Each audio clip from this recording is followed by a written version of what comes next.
For 3 years, my fiancé Leo played the part of the struggling artist. He wore thrift store clothes, drove a beat-up sedan, and always talked about how his parents were simple, hardworking people living on a tight budget.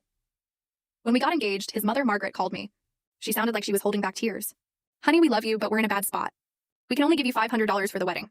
We hope you understand." I told her it was fine. I told her love was all that mattered. But there was one thing Leo didn't know. I'm the daughter of one of the top private investigators in the state. And my dad had already done a background check on Leo's family the day we got serious. Leo's father wasn't a retired factory worker. He was a retired CEO of a major tech firm. They owned 3 villas in Europe and a private jet. They weren't struggling, they were testing me.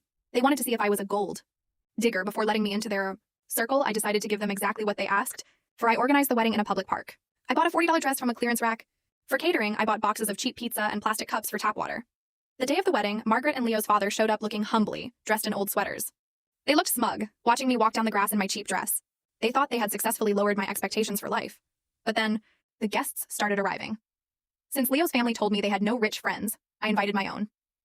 3 black SUVs pulled up. Out stepped my father's clients, some of the most powerful billionaires and politicians in the country. They were all dressed in $10,000 suits, carrying gifts that cost more than Leo's struggling house. Margaret's jaw dropped. She tried to hide her face when she recognized the governor walking toward the pizza boxes. I walked up to the microphone.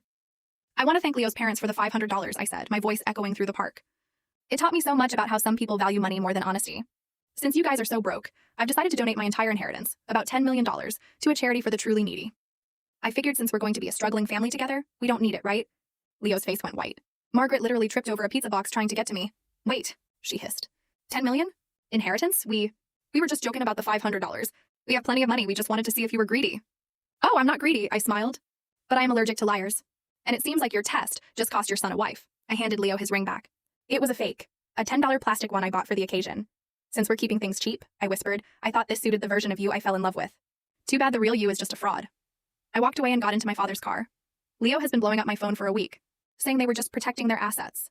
His mother even offered to throw me $1 million redo wedding. I told them to save that million. They're going to need it to buy back the dignity they lost in a public park over a $20 pizza. Was I right to humiliate them at the wedding, or was their test justified? Tell me what you think in the comments.